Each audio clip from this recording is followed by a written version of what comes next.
Magandang buhay mga paps, good day po sa inyo, good day, good morning, or good evening kung anong oras ka man po nanonood.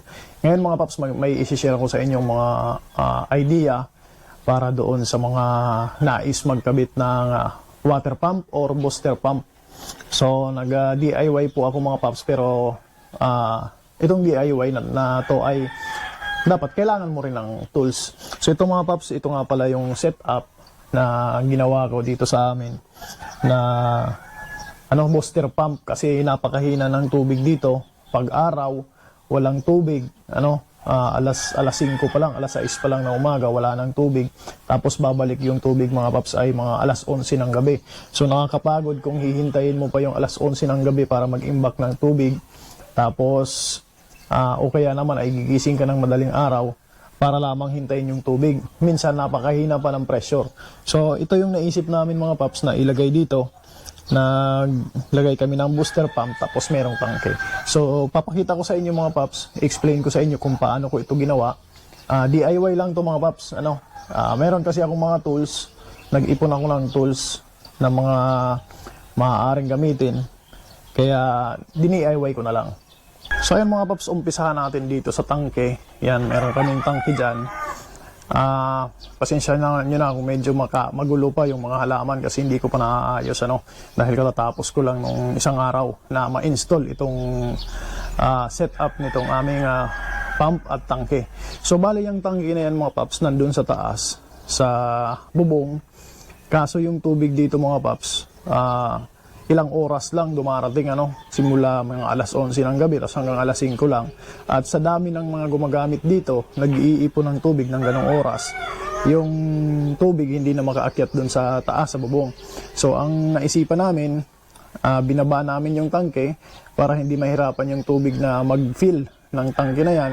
Tapos naglagay na lang kami ng itong pump para doon sa supply sa bahay. So titingnan natin sa simula gabi hanggang umaga, ito pong tangke na to ay punong-puno. So nung dati hindi po ito napupuno pag nung nandun pa sa taas. Ngayon laging puno siya, punong-puno yung tangke.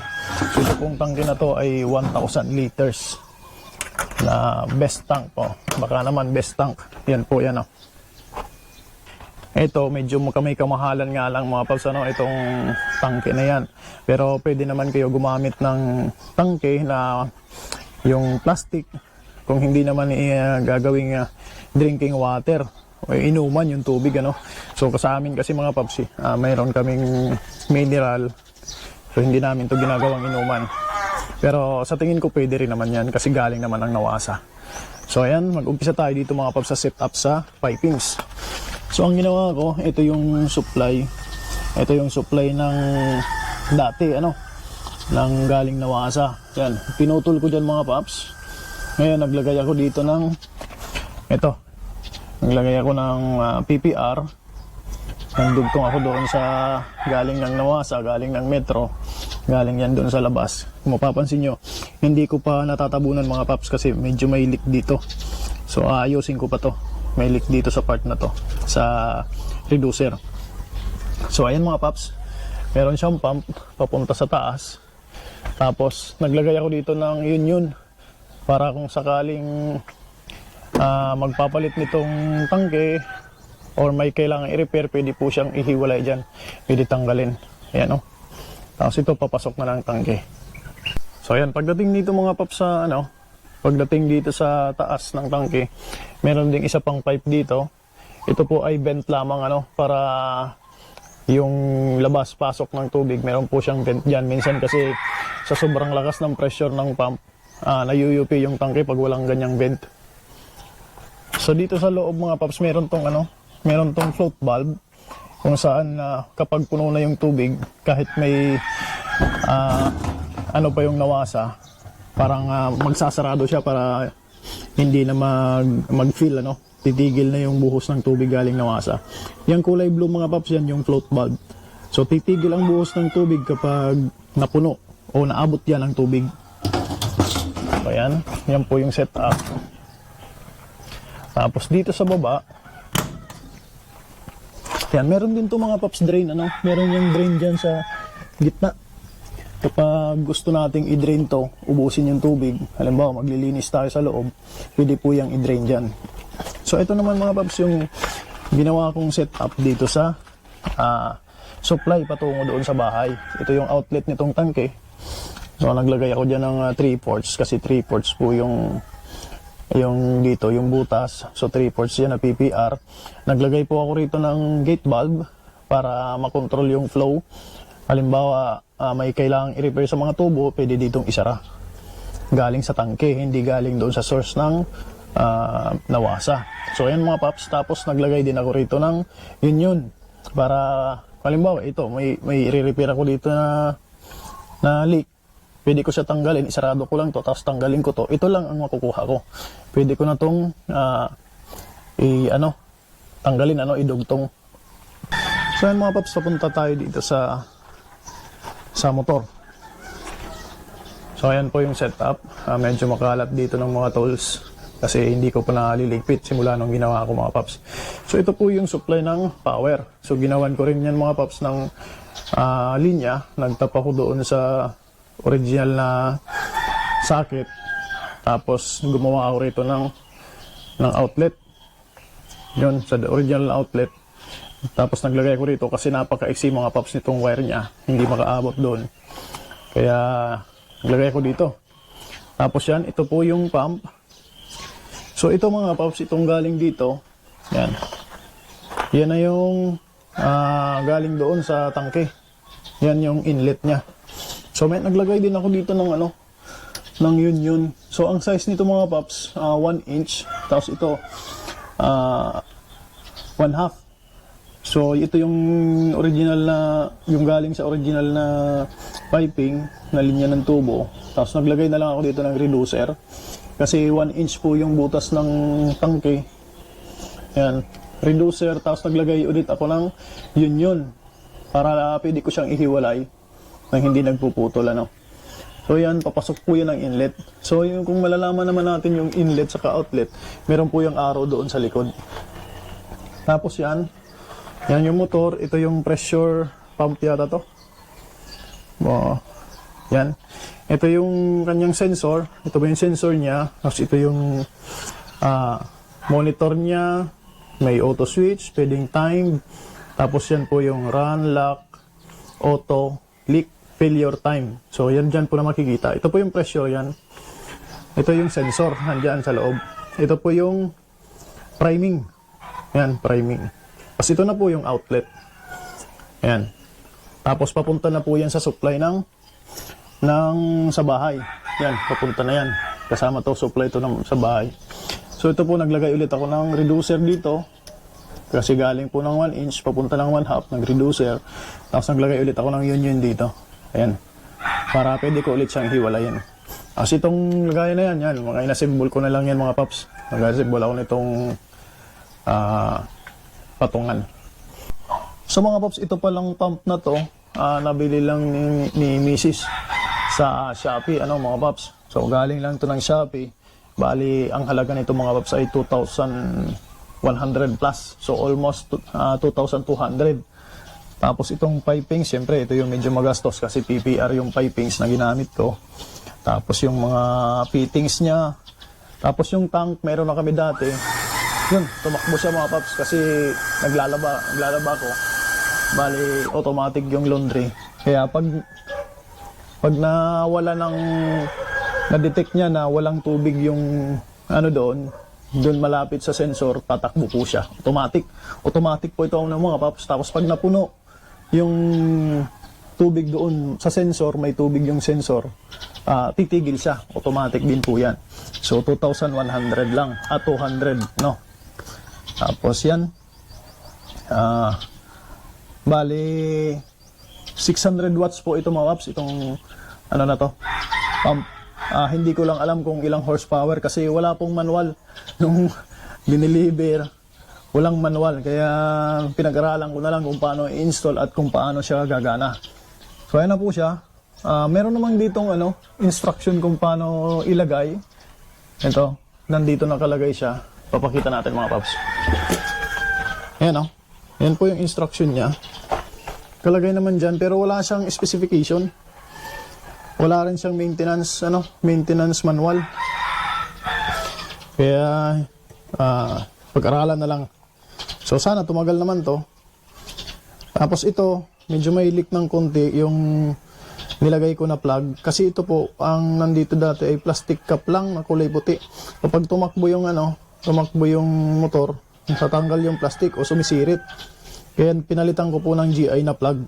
So yan. So dapat madali lang tong buksan. Kaso tumatagas nga Kaya nilagyan ko ng ganyan. Pero may tagas pa rin. Pero kunting-kunti, tolerable naman yan. Ito, priming kasi ito mga paps. Pagka walang tubig yung supply, lagyan ng tubig para meron siyang itutulak. So maghihigop siya. So sabi nila, hindi ko rin alam kung ilang ilang metro yung kayang kayang hugutin ng pump kasi wala kang manual mga paps. So ayan nga mga paps. Yan na yung kanyang motor. So yung mga minor leaks na yon, kanina na pinakita ko doon sa may tangke, may minor leaks doon. Madali lang naman ayusin yun mga paps, bali lang naman yun. Yung doon sa may reducer. Yun lang naman yung medyo may leak. So ito, may mga alarm siya dito mga paps. Yan, leak. Pag may leak, may alarm siya dyan. Ngayon, naka-auto siya. Yan, yung 23, nag-i-indicate po yan ng pressure. Tapos ito, lock P, pressure yata yan. So, wala kasing manual mga paps, Ito, run. May guhit yan dyan na pula. Ito, pag time naman. Tapos pag may failure, pag may, So, yan. So, dapat nito mga paps, hindi mag-run dry, para hindi mag-overheat. So, dapat laging may laman dito. Itong supply pipe. So inlet na yan dapat laging puno ng tubig. So itong isa sa parang nakita kong pagkakamali dito mga paps. Isa sa tingin ko medyo may mali dito. Kasi yung height nitong pump ay halos ka-level noon ng tangke. So iniisip ko baka kapag bumaba yung tubig doon sa tangke, yung tubig din dito ay bababa din. Pero sabi doon sa Shopee ay malalim naman, mataas naman yung kaya niyang higupin. At mataas din yung kaya niyang itulak. So, ang naisip ko, mayroong dalawang options para hindi mag-run dry yung motor. Tapos hindi ma-empty itong inlet pipe. So isa sa mga solution babaan ito. Babaan ang motor para laging may tubig yung pipe niya. Mas mababa kaysa doon sa tangke. Yung pangalawang solution mga paps, pangalawang solution dito ay maglagay ng check valve dito sa part na to. So, yung check valve mga paps, ang purpose noon, hindi babalik yung tubig. So, pagka paakyat yung tubig, meron yung parang disc na bubuka siya, Tapos pag pababa yung tubig, sasarado siya. Kaya yung tubig mga paps, hindi babalik doon sa tangke. So, yun yung pinaka practical na naisip ko. Maglagay na lang ng check valve dito sa baba, dito sa part na to. Para hindi ko na babaguhin yan. Hindi ko na ibababa ito. Magbubutas na naman ako dyan. Tapos hindi ko na rin ibababa itong saksakan. Itong outlet. So yun mga paps yung naisip ko. So later on, kapag nakabili na kami ng check valve, so lalagyan ko ng check valve to. So ngayon mga paps, mag-test run tayo nitong pump. Kung makikita nyo mga paps, nag-off na siya. Wala na yung monitor dito. Kasi matagal siyang naka-idle. Matagal na walang gamit ng tubig kaya automatic din siyang mag-off. So pagka nakadetect naman siya, nawala yung tubig dito sa part na to. So ito yung sensor, pag nawala yung tubig dyan, tatakbo po siya automatic. Yun, tumakbo naman siya. Ayan. So hintay natin mga paps na tumigil. Ayan. So medyo tumatakbo-takbo siya ng konti, kasi siguro mayroong bumababa yung tubig siguro ang suspecha ko mga paps doon sa mga tawag nito, sa mga flush ng toilet, baka may leak doon. Pag bumaba yung tubig doon, kailangan niya naman pasukan ng tubig, kaya tumatakbo siya ng ilang segundo. So ngayon, test run natin. So yan, hindi pa siya tumatakbo. Meron ditong faucet. Yan mga paps. May faucet dito, bubuksan natin. Ito yung pressure niya. Yun o. Lakas. Lakas ng pressure na yan. Kung maririnig nyo, tumatakbo. Tumatakbo yan. Ngayon, papara natin to. Yan. So tumatakbo pa siya kasi pinupunuan niya itong piping. Yan, tigil naman siya kasi puno na yung pipe. Yan. Ayan po. Tumigil siya. Mabilis po siyang tumigil kasi malapit lang to. Pero kapag nandun na sa loob ng bahay, medyo malayo, so mas mahaba yung pipe na kailangan niyang punuan tubig. Medyo may ilang seconds na delay bago mapuno. So yun po mga paps. Yun lamang muna sa ngayon. Ito share ko lang. So sana tumagal tong pump na to, at kung halimbawa mahilig kayo mag DIY, mahilig kayo ng mga assemble sa bahay, yung mga tatay sa bahay dyan, para hindi na po kayo tumawag pa ng plumber, magpakabit ng mga sa mga tubero kasi medyo mahal din. So ganyan po yung setup na ginawa ko. So madali lang itong gawin basta merong gamit mga paps. So yun lamang mga paps, sana ay meron po kayong nakuha, meron kayong natutunan. At maraming salamat sa panonood. Sana share nyo to mga paps para mas lumawak yung maabot nitong information na to. Yun lamang po. Once again, magandang buhay. Happy bonsai mga paps.